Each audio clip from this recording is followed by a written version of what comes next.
boy, what a crowd, what a crowd. And outside, we have many more people than this outside. It's incredible. Incredible. Really incredible. Thank you very much. And it's great to be back in Florida, my second home, as you know. We love Florida. This was a great victory for us in the primaries, and this is what's going to take us over the top in the general election, November 8th.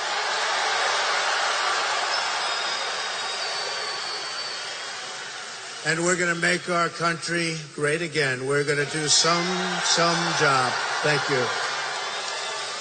As you know, we're doing very well in the polls, and we're leading in many, many states, including the great state of Florida.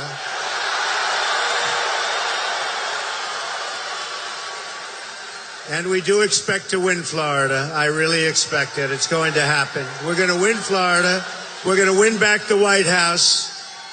And we are going to be so happy with winning again, right, for a country. Our country is going to win again. But today we have some very, very serious matters to discuss. Let me begin by thanking our incredible law enforcement officers who don't get the credit they deserve.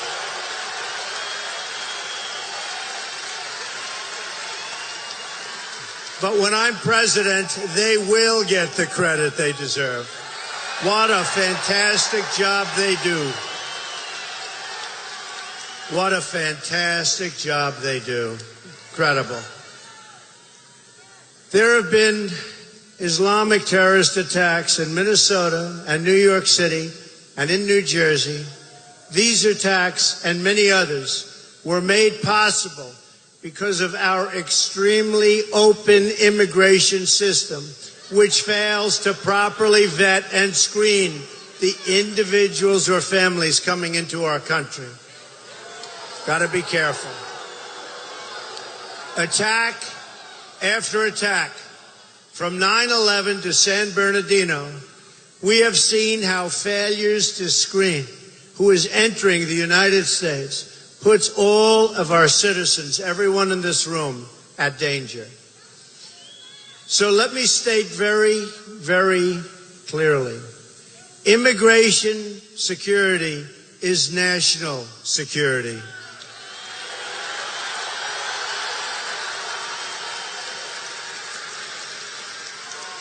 My opponent has the most open borders policy of anyone ever to seek the presidency. As Secretary of State, she allowed thousands of criminal aliens to be released into our communities because their home countries wouldn't take them back. They didn't want them. They didn't want them. They were too bad. They said, keep them, United States. We don't want them. And she did nothing about it. Now she wants a 550% increase in Syrian refugees above the high numbers we already have. Altogether, her plan would bring in 620,000 refugees in her first term with no effective way to screen them or vet them. Law enforcement said there is no way. Her plan would cost $400 billion in terms of lifetime welfare, benefit, and entitlement costs. You can't have vetting if you don't look at ideology. And Hillary Clinton refuses to consider an applicant's worldview and thus their likelihood of being recruited into the terror cause at some later date, which is going to happen in many, many cases.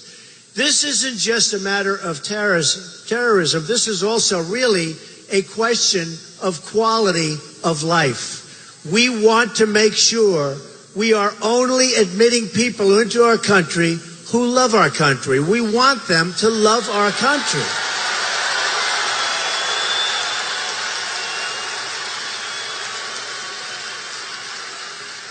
and we want them to love our people. We support immigration that strengthens and uplifts our nation. People who come here, they support our values, and they want to uphold our Constitution. My highest duty as president is to protect our citizens and to uphold the Constitution of the United States.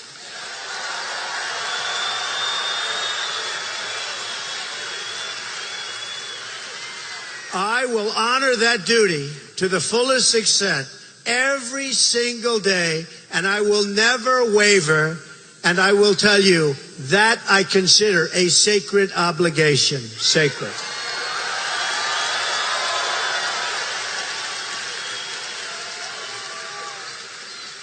It's just a plain fact that our current immigration system makes no real attempt to determine the views of the people entering.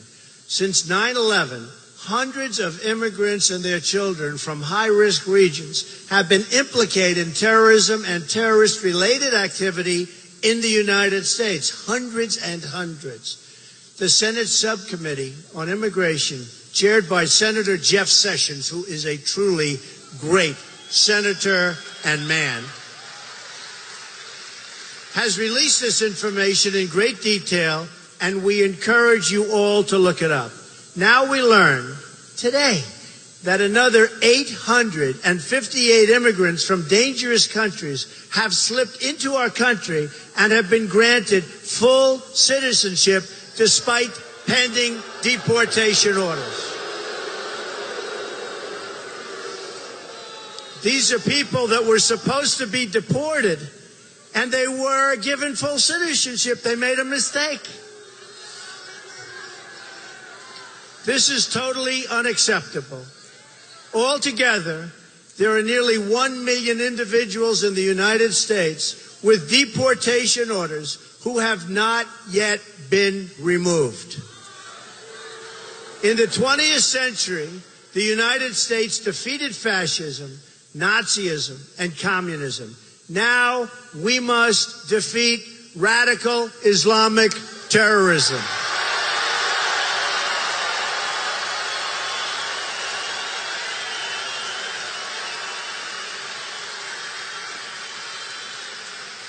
Yet the President of the United States or my opponent, and both, won't even say the words radical Islamic terror.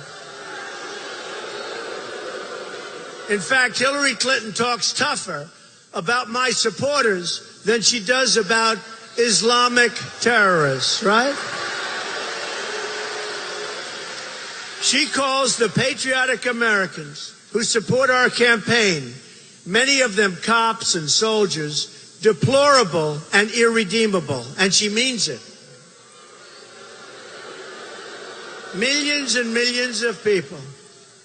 Has she ever talked that way about radical Islam? No. Or about those who oppose and murder women and gays overseas? Has Hillary Clinton ever called people who support these practices deplorable and irredeemable? No. In many countries overseas, non-believers face the death penalty. Where is Hillary's condemnation there? There is no condemnation. Let's ask Hillary Clinton, how many people who subscribe to radical Islamic views and support the oppression of non-believers would you call deplorable or irredeemable? Or are those words reserved only for hardworking Americans that truly love our country and they want to make a statement? To hear the words Hillary Clinton uses, one could be forgiven for getting the impression that she thinks these hardworking Americans are somehow a greater threat to our country than Islamic extremists. This summer, there has been an ISIS attack launched outside the war zones of the Middle East every 84 hours. Here in America, we've seen one brutal attack after another. 13 were, have you ever seen anything? That's what's going on with our country. And we don't do anything. 13 were murdered and 38 were wounded in the assault on Fort Hood. The Boston Marathon bombing wounded and maimed 264 people and ultimately left 5 dead, including 2 police officers, and so badly wounded. In Chattanooga, Tennessee, 5 unarmed Marines were shot and killed at a military recruiting center. Last December, 14 innocent Americans were gunned down at a party. Think of it, an office party in San Bernardino, and another 22 were horribly injured. In June, 49 Americans were executed at the Pulse nightclub in Orlando, and another 53 were injured terribly. It was the worst mass shooting in our history and the worst attack on the LGBTQ community in our history. In Europe, we have seen the same carnage and bloodshed inflicted upon our closest allies. In January 2015, a French satirical newspaper, Charlie Hebdo, was attacked for publishing cartoons of the Prophet Muhammad. 12 were killed, including 2 police officers, and 11 were wounded. 2 days later, 4 were murdered in a Jewish deli. In November 2015, terrorists went on shooting, and they just went on a rampage. And this you heard, and you'll never hear the end of it. One of the worst things that anybody has ever seen. They went on a rampage. They slaughtered 130 people and wounded 368 people, so gravely wounded that many are still in the hospitals. And they'll never be the same. In March of this year, terrorists detonated a bomb in the Brussels airport, killing 32 and injuring 340 people. This July, the south of France, an Islamic terrorist turned his truck into an instrument of mass murder, killing 85 men, women, and children, and wounding 308 people. Among the dead were 2 Americans, a Texas father and his 11-year-old son. Shortly after that, in Germany, a refugee armed with an axe wounded 5 people in a gruesome train attack. Also this summer, an ISIS killer invaded a Christian church in Normandy and forced an 85-year-old priest to his knees and slit his throat right before his congregation. Overseas, ISIS has carried out one unthinkable atrocity after another. Christians driven from their homes and hunted for extermination. ISIS rounding up what it calls the Nation of the Cross in a campaign of genocide, horrible genocide. We cannot let this evil continue. Cannot do it.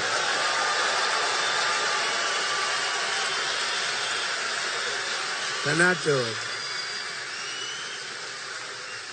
Nor can we let the hateful ideology of radical Islam, its oppression of women, gays, children, and non-believers, be allowed to reside or spread within our country. Just can't do it. We will defeat radical Islamic terrorism, just as we have defeated every threat we have faced in every age before. But we will not defeat it with closed eyes or silent voices. Anyone who cannot name our enemy is not fit to lead this country.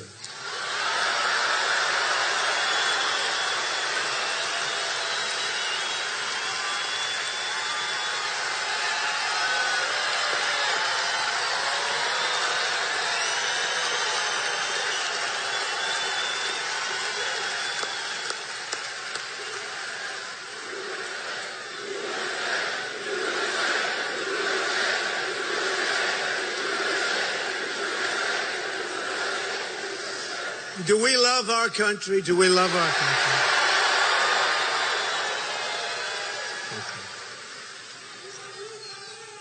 Thank you. Thank you. Greatest people on earth. Greatest. And we have a lot of great people on earth. I have to tell you that, folks. We have a lot of great people on earth. but we have to fight the bad ones. We have to all do it together. Anyone who cannot condemn the hatred, the oppression and violence of radical Islam lacks the moral clarity to serve as our president.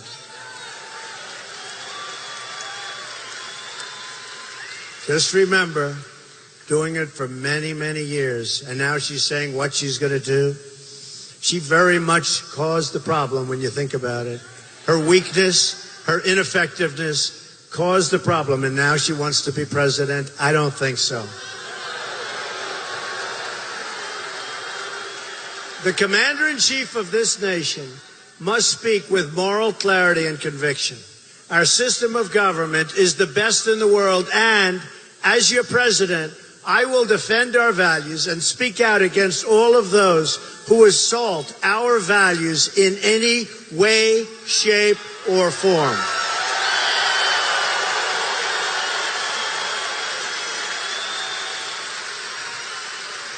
We will be united. Thank you. We will be united and unified as Americans across all backgrounds and all walks of life. Today, we have caught this evil thug who planted the bombs. Thank you, law enforcement. Thank you, police. Right.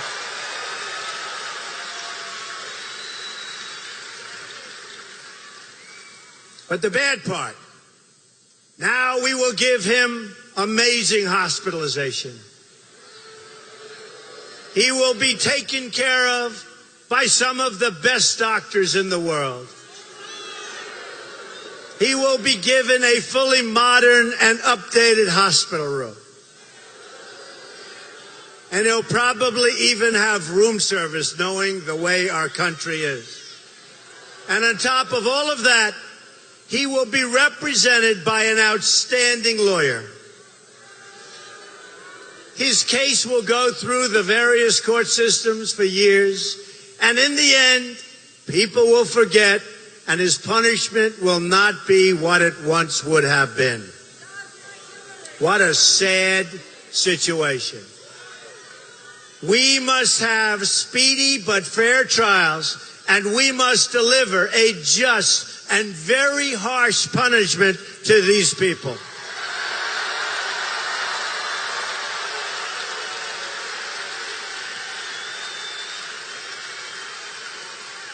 We must also use whatever lawful methods are available to obtain information from the apprehended suspect to get information before it's no longer timely.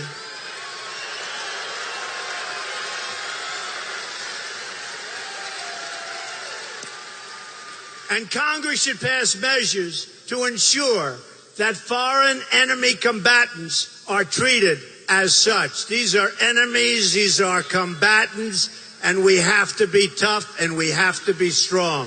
Hillary Clinton is a weak and ineffective person, and I will tell you, if you choose Donald Trump, these problems are going to go away far, far greater than anybody would think. Believe me.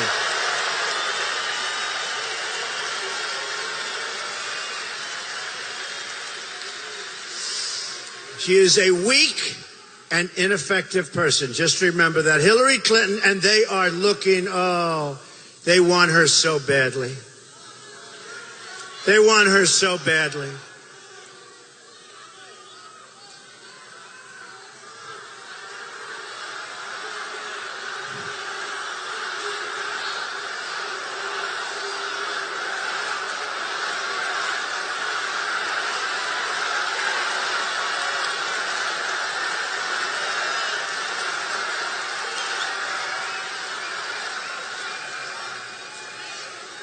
They want her so badly to be your president, you have no idea.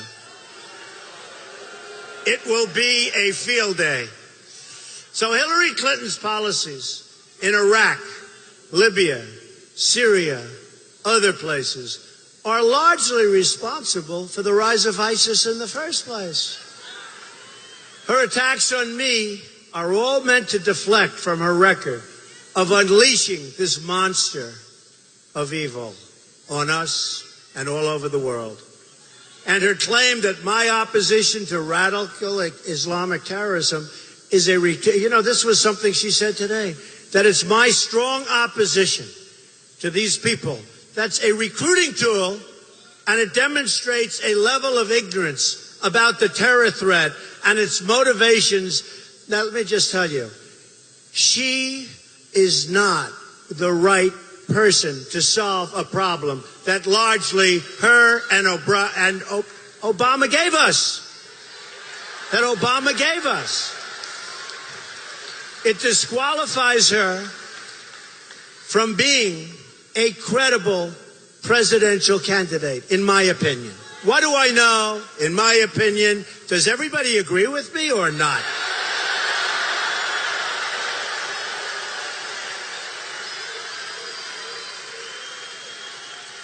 That's all we need is 4 more years of Obama, except worse.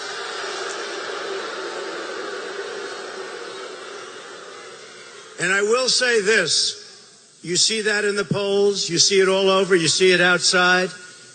She has very, very, very low levels of enthusiasm.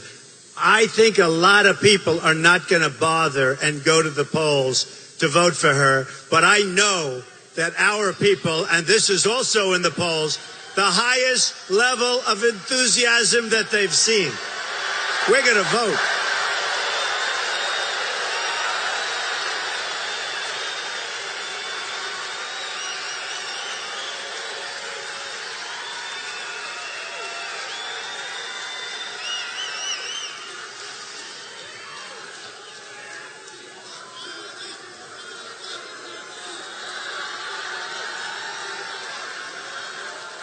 Obama and Clinton have been silent about Islamic terrorism for many years. That's not lessened the recruiting, but it's increased it. That's what's really happened. It's increased. It's weakness invites aggression. We're weak. Weakness invites aggression. And silence in the face of a brutal enemy, and they have become brutal because we've allowed them to become brutal. It allows it to spread, and that's what's happening all over the world. Now, has anyone ever heard the snake that I read every once in a while? I can do it if you'd like. Should I do it or not? Should I? Because to me, this was written by Al Wilson in the 1990s, and I heard it, and I said, boy, that's exactly what's going on here. The snake, because people are coming across our border, people are coming in and brought into our country. We are going to make potentially the Trojan horse look like something that's very unimportant by comparison. And we don't want to be the ones that in 200 years from now they're reading about allowing something else into our country with a different name than the Trojan horse, but had the same impact. So this is called the snake, and this has to do with people coming into our country, and I think you'll enjoy it. Let's see. And more important than enjoy, I think it'll make a point. On her way to work one morning, down the path along the lake, a tender-hearted woman saw a poor, half-frozen snake. His pretty colored skin had been all frosted with the dew. Oh, well, she cried, I'll take you in, like we're doing, and I'll take care of you. Take me in, oh tender woman, take me in, for heaven's sake. Take me in, oh tender woman, sighed the broken snake. She wrapped him up all cozy in a curvature of silk, and then laid him by the fireside with some honey and some milk. Now she hurried home from work that night. As soon as she arrived, she found that pretty snake she'd taken in had been revived. Take me in, oh tender woman. Take me in for heaven's sake. Take me in, oh tender woman, sighed the broken snake. Now she clutched him to her bosom, "You're so beautiful," she cried. "But if I hadn't brought you in by now, you certainly might have died."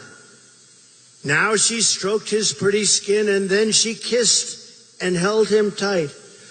But instead of saying thank you, that snake gave her a vicious bite. "Take me in, O tender woman, take me in, for heaven's sake. Take me in, O tender woman," sighed the vicious snake. "I saved you," cried the woman, "and you've bit me. Heavens, why?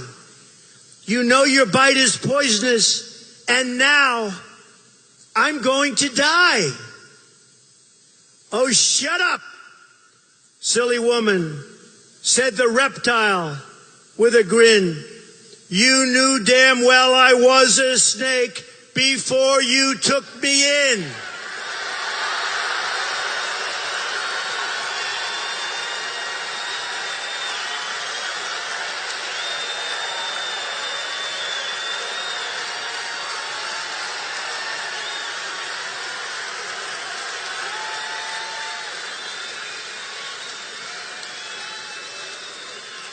It's amazing.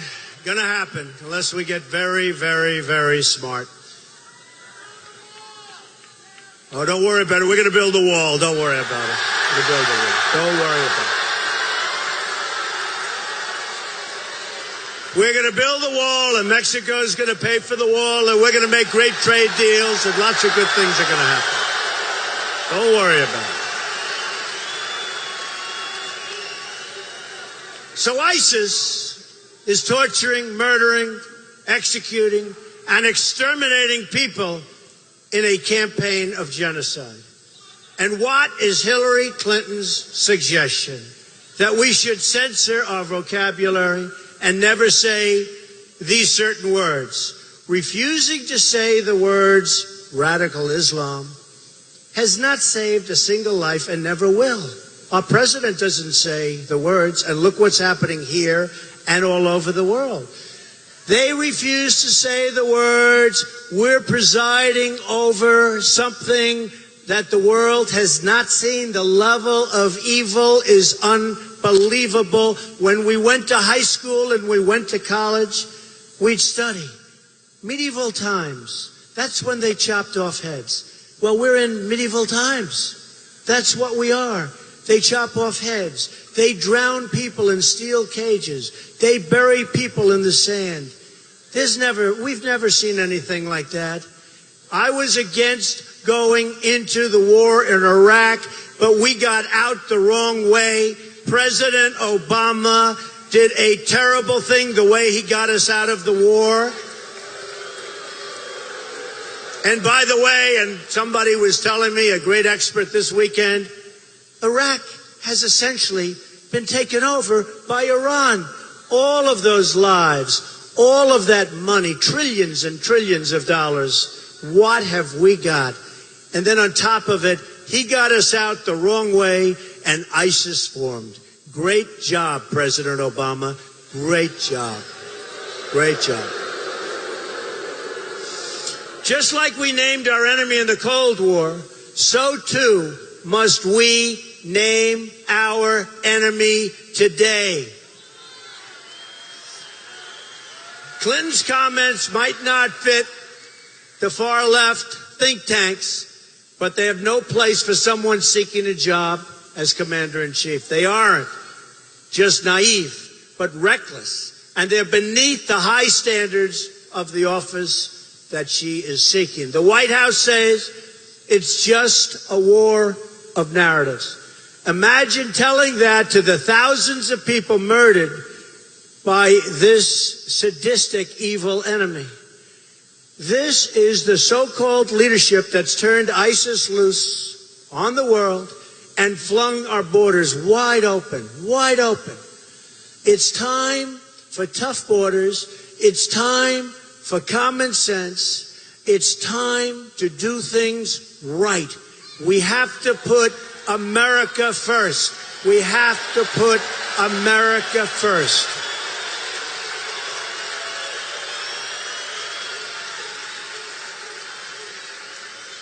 Obama and Clinton have toppled regimes, displaced millions of people, then opened the door to ISIS to enter our country.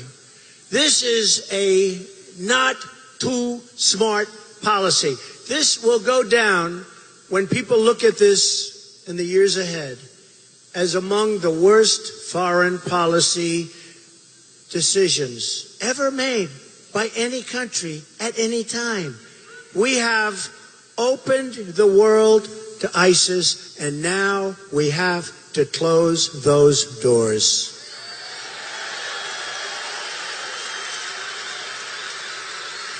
Hillary Clinton's decisions overseas have left us with the threat we face today, and her immigration policies will invite this threat onto our shores, and it's already happening. We must stop the massive inflow of refugees, which Hillary Clinton is trying to dramatically increase. Far more than we're taking in now. She wants it dramatically increased. You almost say, is this possible? You almost say, can this even be happening, especially in light of what's going on all over the world? We should temporarily suspend immigration entirely from regions where safe and adequate screening cannot occur.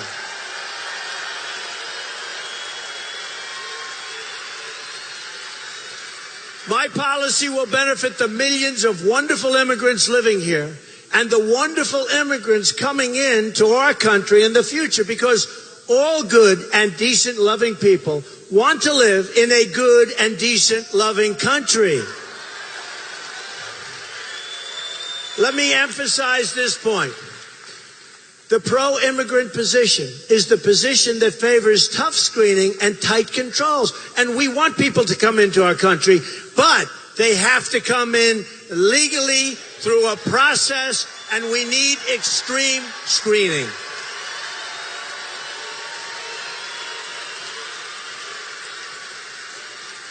All immigrants benefit when we keep out those who do not truly wish to join our society. Immigrants benefit economically in terms of less job competition, and they benefit in terms of safety when we control future admissions into our nation. We want to take care and protect all of our people, including our great law-abiding, American-loving immigrants. No one has a right to immigrate to this country. It is the job of a responsible government to admit only those who expect to succeed and flourish here and really be proud of what they've done and where they came from. And they have to love our country. They have to love us.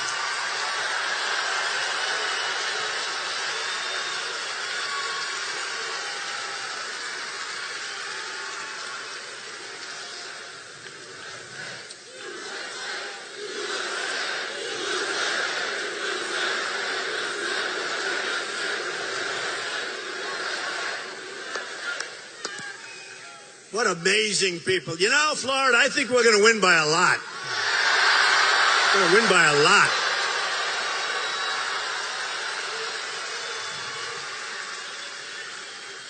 I can say this. When Hillary comes in, she has very small crowds. That I can tell you. And I hope the press is covering the size of this arena and the crowd here and the thousands that are outside. Which they're not. Which they're not. Pew polling shows that in many of the countries from which we draw large numbers of immigrants, extreme views about religion, such as the death penalty for those who leave the faith, are commonplace. For instance, according to Pew, a majority of Afghanistan and Iraq, the people in Afghanistan and Iraq, say honor killings of women are often justified. We've admitted around 100,000 from these countries over the last short period of time. And this thug today, they think, came through Afghanistan. What kind of screening procedures were performed? These were difficult subjects, but they must be discussed by all responsible leaders. We have an obligation to discuss them and to come up with the right solution. This is the kind of thing we need to have an honest conversation about.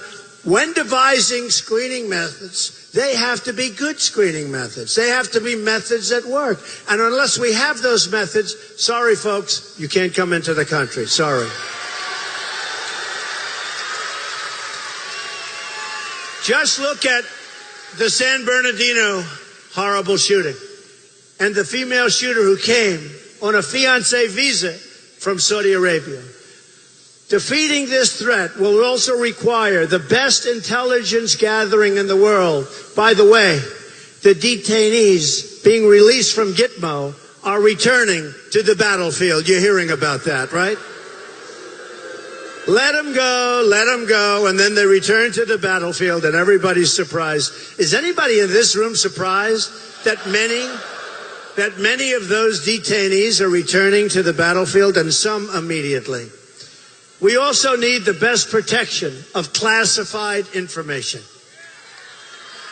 That is the worst situation. Hillary's private email scandal, which put our classified information in the reach of our enemies, disqualifies her from the presidency. Totally.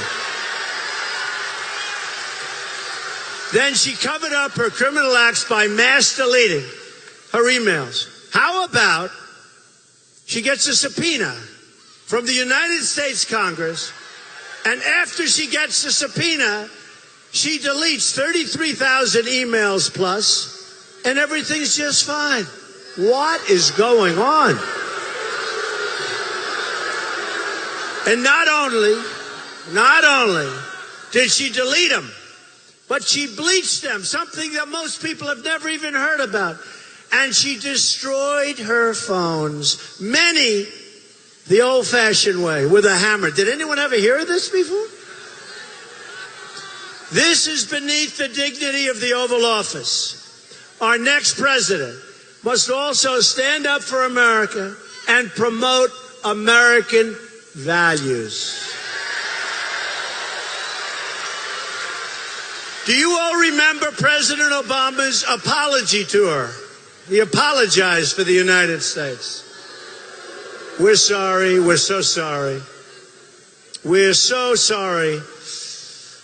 His naive words were followed by even more naive actions.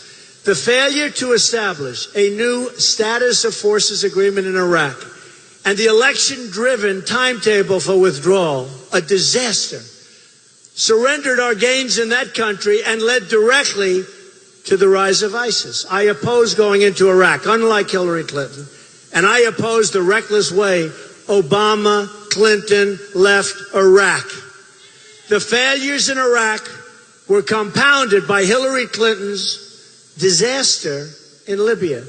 President Obama has since said he regrets Libya as his worst mistake. And you wouldn't know to watch him. But I believe that if you could go back years and he had the decision whether or not to make her Secretary of State, he can never admit this, and I never expect him to, although maybe if he gets a lot of money for a book. But he would choose not to make her Secretary of State. That's what I think. Because she was a disaster. She's the one who pushed for the war with one episode of bad judgment after another. And remember, Bernie Sanders, during the debates, said on numerous occasions that Hillary Clinton suffers from bad judgment. She does. So that bad judgment was just a disaster, and we have now the situation that we have, lots of problems all over the world, and yes, ISIS has been launched and launched fully. Yet as she threw the Middle East into violent turmoil, things turned out very well for her. The Clintons made $60 million in gross income while she was Secretary of State. Enough is enough. It's time to break with the corruption, the bad judgment, and the failures. It's time to have a new and great American future.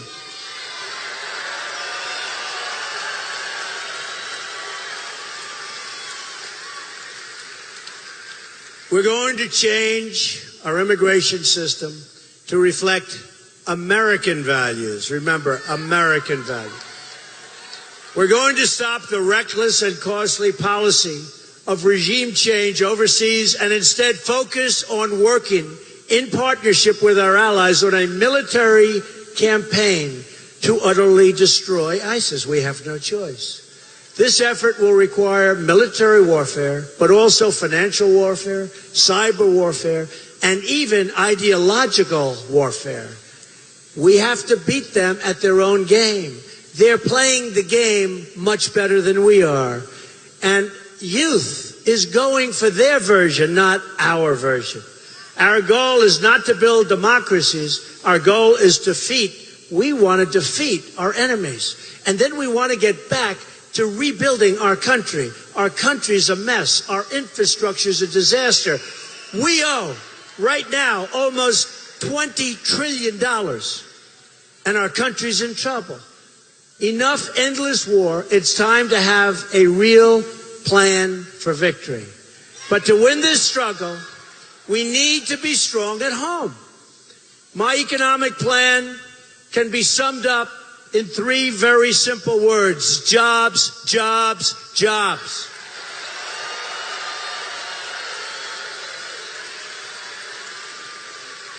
I am going to massively lower your taxes. That's businesses and that's middle income, that's everybody.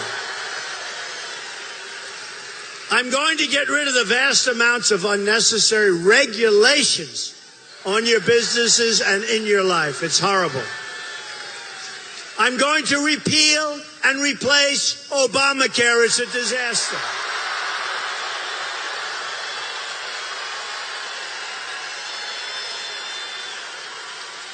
I'm going to unleash American energy.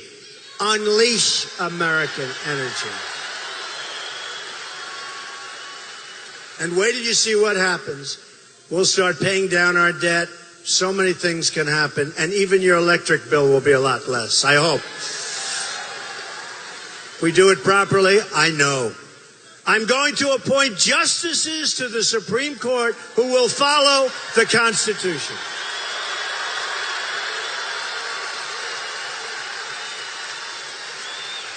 I'm going to rebuild our depleted military and take care of our veterans.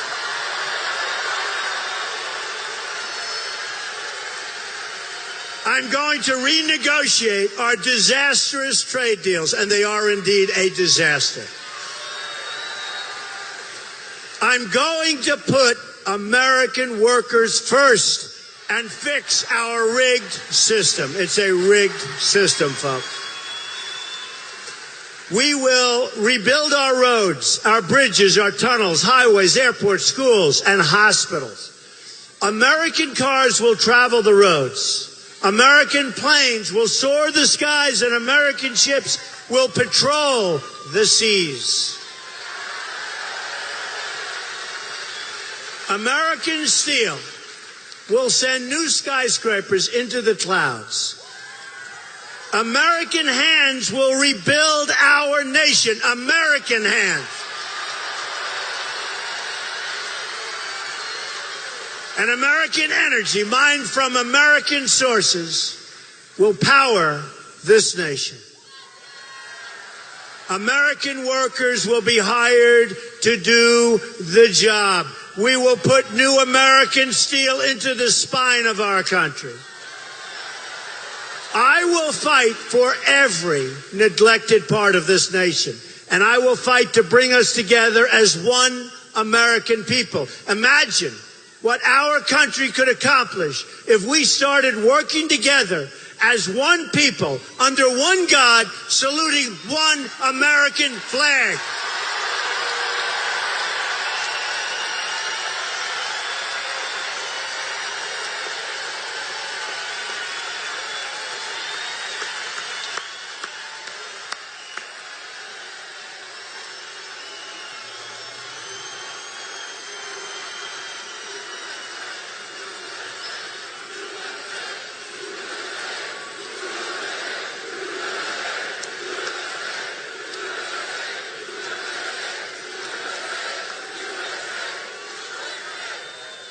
It's time to break with the bitter failures of the past and to embrace a new, inclusive, and prosperous American future. A future of success, togetherness, and unity. A future of fixing our inner cities and our African American areas of this country that have been treated so badly.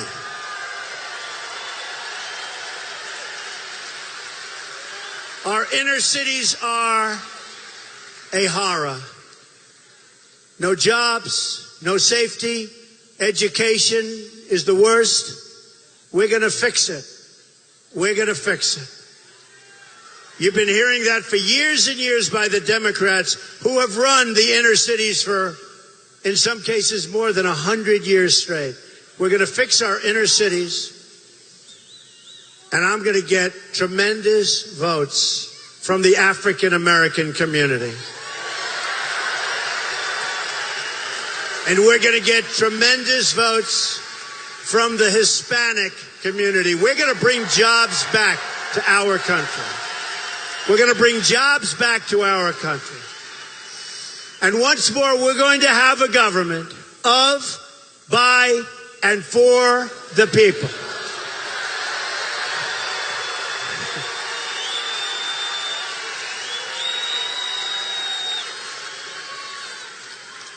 We will make America, and some people don't like this because it doesn't sound right, wealthy again. We will make America strong again. We will make America safe again. And we will make America great again. Thank you. God bless you. Thank you. God bless you.